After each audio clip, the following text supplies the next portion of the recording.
یہ cotton research centre ہے خانے بال کے پاس، ملتان خانے بال. یہاں پہ ایک دفعہ وہ تقریب تھی، یہاں پہ چیف صاحب بھی آئے تھے تو ہم وہاں پہ گئے تو ادھر پتہ چلا کہ کاٹن ریسرچ سینٹر ہے اور 2 سال سے ملازمین کو وہاں پہ تنخواہیں نہیں ملی. وہ کیوں ریسرچ میں اکثر میں وہی بات کر رہا ہوں. دیکھیں ریسرچ کے لیے یہاں پہ ایسا نہیں کرے کہ تنخواہ کی تھوڑا بڑی ریسرچ کے لیے یہاں پہ ایسا نہیں ہے.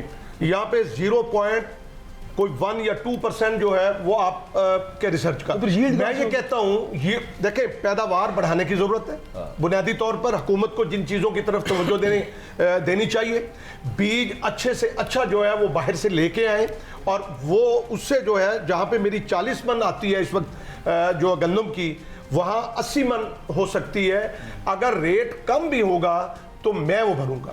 دوسری بات میں یہ کہوں کہ میں وزیر اعلیٰ صاحبہ سے ایک سوال کرتا ہوں آپ کے آج اس ٹرانسمیشن کے ذریعے کہ آپ نے ایک دم سے کھڑے یہ فیصلہ کر دیا کہ آپ نے نہیں خریدنی. ایک 76 سال کا ایک نظام چلا آ رہا ہے اور آپ یعنی اس بات پہ کہ آپ نے مظلوموں کو برباد کر کے رکھ دیا، تباہ کر کے، خدا کی قسم ہم رو رہے ہیں. خریدنی ہوتی چلے وہ بھی ٹھیک ہے، آپ اس سے پہلے سپورٹ پرائس طے نہ کریں. کیسا؟ ہاں میں وہی بات کر رہا ہوں. کیسا اس کا طریقہ کار تھا کہ وہ گریجولی دیکھیں یہ 78 لاکھ ٹن جو ہے وہ پاکستان خرید کرتا تھا. اس دفعہ جو ہے وہ 3 کروڑ ٹن جو ہے وہ گندم ہوئی.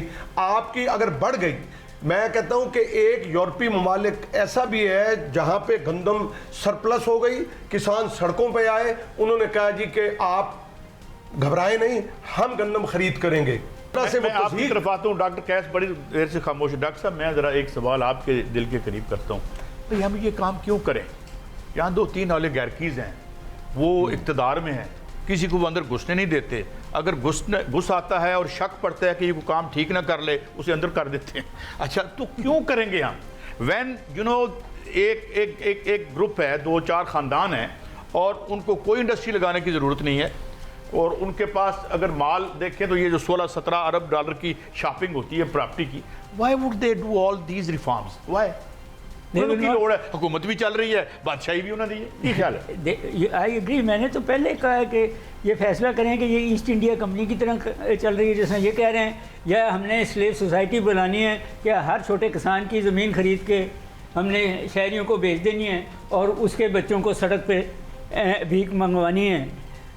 انڈسٹری کی آپ نے بات کی، میرا اپنی جو فلسفی ہے آپ سب میرے خلاف ہو جائیں گے.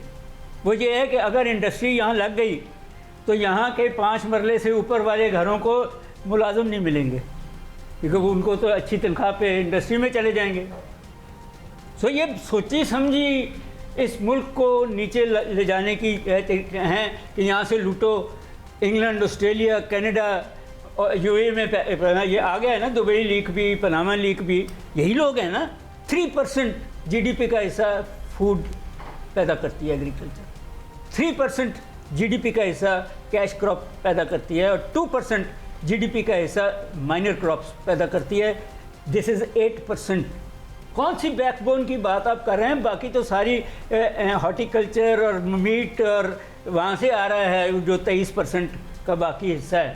آپ کی ایگریکلچر نہ اس کو پانی ہے، نہ بیج ہے، نہ ڈیزل ہے، نہ وہ چھوٹے کسان سسٹینیبل ہیں، ایک دوسرے سے لڑ کے وہ مر رہے ہیں.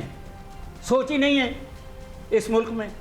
سو ان اے وے آپ کو یہ جس کو آپ اشرافیہ کہہ رہے ہیں، میں ایسٹ انڈیا کمپنی کہہ رہا ہوں، ان سے نام لیتے ہیں. لیکن میں آپ کی بات کو میں ادھر بھی آتا ہوں. ڈاکٹر صاحب یہ ابھی بات کی کہ ہمارے انڈسٹریلسٹ بھائیوں نے کہ یہاں تو کیپیٹلزم بھی نہیں ہونے دیا گیا. اب اگر ہم ایڈوانس دنیا کی مثال دیں تو اگر میں غلط نہیں کہہ رہا تو پلیز ڈو کریکٹ می کہ اب امریکہ کا پورا اب 14% سروس سیکٹر ہے. وہاں پہ NHS دیکھتے ہیں ہم تو وہاں 4-4 5-5 گھنٹے ایمرجنسی میں ٹائم ہے. مجھے کل میرے ایک بہت بڑے ایک انڈسٹریلسٹ بتا رہے تھے کہ وہاں پہ بھی لوگوں نے فون سنیچنگ شروع کر دی ہے. تو do you think there is a over all systemic failure? یہیں سے گئے ہوئے ہیں جنہوں نے فون سنیچنگ کی. نہیں، کرونی کیپٹلزم کی بات نہیں ہم کر رہے، لیکن ہر ایک کا ایک قومی رول ہوتا ہے. سرمایہ کا بھی ایک قومی رول ہے. اب انڈیا میں ٹاٹا برلا نے اور جو بڑی بڑی انڈسٹریز تھی اس نے اپنے لوگوں کے لیے کتنا کام کیا. سوشل رسپانسبلٹی کا وہاں کتنا ایلیمنٹ تھا. IPPs کو ہم نے ٹیکس ایگزمپشنز دے دی. بالکل کمپلیٹ. اور سوشل رسپانسبلٹی کے بارے میں پوچھا ہی نہیں کہ بھائی آپ اتنا یہاں منافع کمائیں گے تو اس کے لیے آپ کو سوشل رسپانسبلٹی کا بندوبست بھی. یہ ٹھیک ہے یہ ہمارے ساتھ تو ڈبل زیادتی ہوئی نا. ایک طرف ہم نے ان کو سارا کچھ ان سے طے بھی کر لیا, پھر اتنی جینرس قسم کی ٹیکس ایگزمپشن تو میں نے دنیا میں کہیں نہیں دیکھی. اگر انہیں کوئی ٹیکس لگ بھی جائے وہ بھی پاس آن ہوتا ہے, وہ گورنمنٹ ادا کرتی ہے پاکستان. یہ معاہدے اس طرح لکھے گئے کہ آپ کو آنے والے کئی سالوں میں یہ دیکھیں اگر ہم cost of energy he control نہ کر سکیں تو ہم کمپیٹیٹیو کیسے رہیں گے, اپنے ملک کی انفلیشن کیسے کنٹرول کریں گے. دیکھیں کاسٹ ہی مجھے اتنی ہیوی پڑی چیزوں کی, تو پھر آپ نوٹ پبلش پہلے تو چھاپتی گورنمنٹ, پھر وہ بینک کو دیتی, پھر بینک سے واپس ادھار لیتی. یعنی یہ کام کرنے سے ہم جو انفلیشن پش کر رہے ہیں یہ کوئی ڈیمانڈ فل نہیں ہے, یہ ساری کاسٹ پش ہے کیونکہ ہم کاسٹ بڑھاتے چلے جاتے ہیں اور انفلیشن اوپر جاتی ہے. ڈاکٹر صاحب یہ آپ نے کہا کہ ٹیکس کا مسئلہ تو نہیں ہے, بٹ یہ جو آپ ابھی کہہ رہے ہیں گرے اکانومی اور اس کے علاوہ بلیک اکانومی, یہ جو 1.2 ٹریلین کی اوور آل اکانومی, اور اس میں سے فواد حسن فواد صاحب بتا رہے ہیں جو پرائیویٹائزیشن کو دیکھ رہے تھے, اور اس میں سے بڑا چنک 80% کے قریب ہوا کہ بلیک اکانومی. اب یہ باہر ہی رہتی ہے ساری سسٹم سے کرتی رہتی ہے, اس کے بغیر موو بھی نہیں کر سکتا سسٹم. دیکھیں اس نے پاکستان کی معیشت کو تو کوئی نقصان نہیں پہنچایا, بہتری کی ہوگی. میں آپ کو یہ بات بھی بتا دوں کہ یہ جو یہاں نہیں سر ٹیکس تو دیکھیں جس طریقے سے ریاست لے رہی ہے نا وہ بچ ہی نہیں سکتا. آپ بلوں کے بجلی کے ہر جو کمرشل استعمال کرتا ہے اس کے اوپر ٹیکس لگا ہوا ہے. جو انڈسٹریل یہ تو دیکھیں پروپیگنڈا ہے نا کہ جی وہ دیتے نہیں ٹیکس. اب میں تو ظاہر ہے کہ روز یہی فگر یہی ڈیٹا دیکھتا ہوں. انہوں نے کوئی 53 قسم کی ٹیکس کی پروویژنز رکھی ہوئی ہیں جو صرف انکم ٹیکس کے اندر ہیں, وہاں کوئی بندہ بچ ہی نہیں سکتا. ایک وہ ہے جسے ہم کرمنلائز سے پروسیڈز کہتے ہیں, وہ تو پاکستان کی کرپشن کی جو داستانیں ہیں وہ ہمیں پتہ ہے. وہ پروسیڈ تو منی پاور ہے جس سے وہ الیکشن جیتتے ہیں. اب اس کو تو آپ علیحدہ کر دیں نا, وہ اس منی پاور کا تو ذکر ہم اس انداز میں نہیں کرتے کہ وہ پیرلل اکانومی میں کوئی پارٹ پلے کر رہی ہے. وہ تو کنٹرول کی پالیسی ہے کہ انہوں نے رینٹ سیکنگ کرنی ہے اور پھر آپ کے اوپر کنٹرول کرنا ہے. اور جب ان کو کوئی مسئلہ ہے انہوں نے اپنے لیے ایک ایمنیسٹی اسکیم نکالی. دیکھیے وہ اپنے نام سے تو کام نہیں کرتے, آگے انہوں نے نیم لینڈر رکھے ہوتے ہیں. وہ تو ہمیں تب پتہ چلے کہ جب کسی کو تو پتہ چلے. یہ جو بات ڈاکٹر صاحب کر رہے ہیں وہ اس میں سیکریسی ہوتی ہے. 2 اسکیمیں جو میں آپ کو 3 بتا دیتا ہوں. 2018 میں ایمنیسٹی آئی, اس میں یہ کلوز تھی کہ ان کے نام کبھی بھی ظاہر نہیں کیے جائیں گے. اب یہ دونوں ہاؤسز نے پاس کی گیا تو آپ کے پارلیمنٹ نے 2019 میں 2 آئیں, دونوں میں یہ کلوز ڈالی گئی کہ اچھا سیکریسی کی کلوز ڈالیں اگر آپ تو آرٹیکل 19A کے ویسے خلاف ورزی ہے پاکستان کے کانسٹیٹیوشن کی. وہاں تو آپ کو پبلک ڈومین میں چیزوں کو بلکہ بتانا ہے. ڈاکٹر صاحب نے ایک بات کی ہے یہ بڑی امپورٹنٹ ہے, میں وہاں رک گیا ہوں کہ بھائی یہ تو بلیک منی سے الیکٹ ہو کے آتے ہیں. جب وہ الیکٹ ہو کے آتے ہیں تو حضور اس بلیک منی کو ختم کیوں کریں گے, وہ خودکشی کیوں کریں گے. مطلب اگر دیکھیں نا then they will protect it, amnesty schemes لے کے آئیں گے, لیجسلیشن ایسی کروائیں گے. ڈاکٹر صاحب یہ بات درست ہے اپنی جگہ, مگر اس کے ساتھ ساتھ ایک اور بات یہ بھی درست ہے کہ ایکچولی پاکستان کی پارلیمنٹ کے پاس کنٹرول ہی نہیں ہے اب اکنامک پالیسی کے اوپر. ابھی آپ دیکھ لیں جو بجٹ وغیرہ بن رہا ہے اور جس طرح اورنگزیب صاحب اس کے ساتھ ڈیل کر رہے ہیں, اور جو معاہدے ہیں ہمارے, اور جو ہمیں لونز چاہیے, اور ان لونز کے حوالے سے جو کنڈیشنز ہیں کہ ریونیو اتنے سے ریز کرنی ہے, اسی کے حوالے سے ساری ہماری ڈسکشن بھی ہو رہی ہے کہ ٹیکسز وغیرہ اتنے کرو, ایسے کرو, کرو نہ کرو وغیرہ. So it's all driven from that centre. تو ایکچولی پارلیمنٹ کے پاس تو پاور ہی نہیں رہی ان ریئل سینس. میں یہ بات کہنا چاہ رہا ہوں, دیکھیں جی میں ٹریڈیشنلی لیفٹ سے تعلق رکھتا ہوں, بائیں بازو سے. ہماری تو عادت ہے ہم نے کرٹیسائز کرنا ہے کیپٹلزم کو, نیو لبرلزم کو, رائٹ. مگر یہاں پہ جو ہمارے ساتھی بیٹھے ہیں وہ انڈسٹری کے ریپرزینٹیٹیوز ہیں, اور وہ بتا رہے ہیں جس طرح کامران صاحب نے کہا, بڑی امپورٹنٹ بات انہوں نے کہی کہ لک کہ آپ نے اس سے اگلے سال 2.8 ٹریلین کی کیپیسٹی پہ 4 ٹریلین کہہ رہے ہیں اس سے اگلے سال. بالکل یو آر رائٹ, کریکٹ. دیر از نو وے کہ آپ پبلک فائنینس کو بیلنس کر سکیں گے. اچھا ایک آخری, اس کا مطلب یہ ہے کہ ایکچولی انڈسٹری کا ایک حصہ ہے جس کو ہم پاور سیکٹر کہتے ہیں, جو ٹریڈیشنلی واپڈا وغیرہ کے تحت تھا, پرائیویٹ نہیں تھا. اس کی پرائیویٹائزیشن کے بعد یہ اصل ایشو ہے, باٹل نیک میں سمجھتا ہوں پاکستان کا. اس کی پرائیویٹائزیشن کی پالیسی کے بعد, جس کو ہم IPP پالیسی وغیرہ کہتے ہیں, بیسکلی اس کا ریلیشن شپ باقی تمام اکانومی اور صنعت کے ساتھ ایک پیراسٹیکل ریلیشن شپ بن گیا کہ اس کے ریٹس اتنے ہائی ہیں کہ یہ لوگ بھی مجبور ہیں کہ وہ کہ انڈسٹری بھی مجبور ہے کہ وہ مہنگی بجلی خریدے, اور کنزیومر بھی اب وہ سولر پہ بھی ٹیکس لگا دو, اس پہ بھی ٹیکس لگا دو, مجبور ہے کہ وہ مہنگی بجلی خریدے. اس سے کوئی بچ نہیں رہا.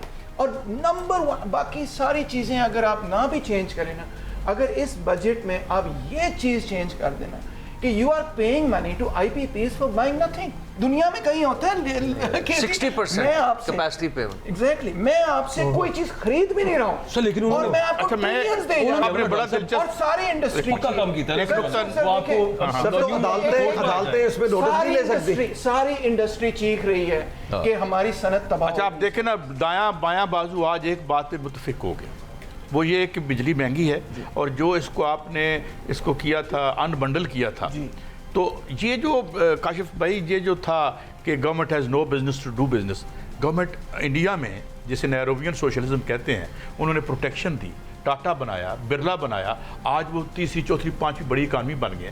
تو یہ مفروضہ غلط نہیں تھا کہ ان ٹوٹیلٹی گورنمنٹ کو باہر نکال کے پرائیویٹ سیکٹر کو لے آؤ. بجلی کا حال دیکھ لیں آپ. میں اس سے بہتر بات کروں آپ سے.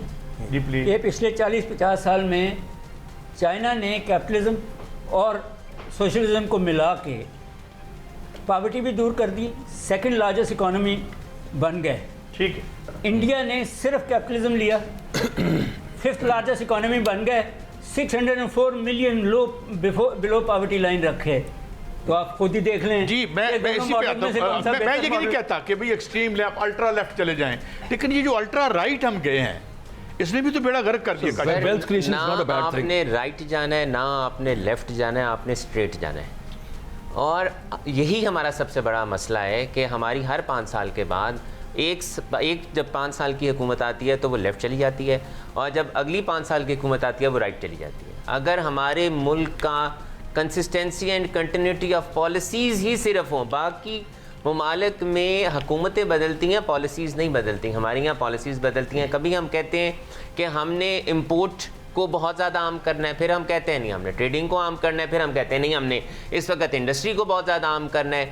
تو جب تک ہماری کنٹینیوٹی آف پالیسیز نہیں ہوگی ایک جگہ پہ نہیں جا سکتے ہمیں. اور ہم اسی کے لیے بار بار جو چارٹر آف اکانومی کی بات کرتے ہیں کہ جب اگر آپ چارٹر آف ڈیموکریسی سائن کر سکتے ہیں, آپ چارٹر آف اکانومی کیوں نہیں سائن کر سکتے؟ ہم سے زیادہ یہ تمام پولیٹیکل پارٹیز کو ایک پیج کے اوپر بیٹھ رہے ہیں. بھائی انہوں نے چارٹر آف ذاتی اکانومی تو سائن کر رکھا ہے. تو وہ ایک پولیٹیکل پارٹی بن جائیں اگر انہوں نے ساروں نے اکٹھے ہونا ہے. دیکھیں پھر وہی بات ہے کہ ہم یہاں پر بیٹھ کے ہم دیکھیں ہم وی آر ڈسکسنگ اٹ نا. ٹھیک ہے. یہاں پر جو اس وقت سب سے بڑا مسئلہ ہے آپ کے لوکل انویسٹر کا اور فارن انویسٹر کا, کہ آپ کے اس ملک میں یہاں پر آپ کو کچھ نظر ہی نہیں آ رہا آگے. آپ نے سٹارٹ کہاں سے کیا تھا کہ پہلے سال میں بجٹ ایک دفعہ آتا تھا, اب تو ہر روز بجٹ آ رہا ہوتا ہے. جب آپ کو یہ پتہ ہی نہیں, مجھے یہ نہیں پتا, آپ کو یہ نہیں پتا. 3.5 روپے بڑی کاشف بھائی پھر ایک بات میرا خیال ہے ماننی پڑے گی, and that is elephant in the room, political stability. ہمارے یہاں پہ کوئی اس کو کسی کھاتے میں نہیں گن رہا تھا. بہت پچھلے 2 سال سے آپ دیکھ جب تک پولیٹیکل سٹیبلٹی نہیں ہوگی آپ کے ملک کے اندر, اکنامک سٹیبلٹی نہیں ہوگی, آپ کا لوکل انویسٹر یہاں انویسٹ کرنے کو تیار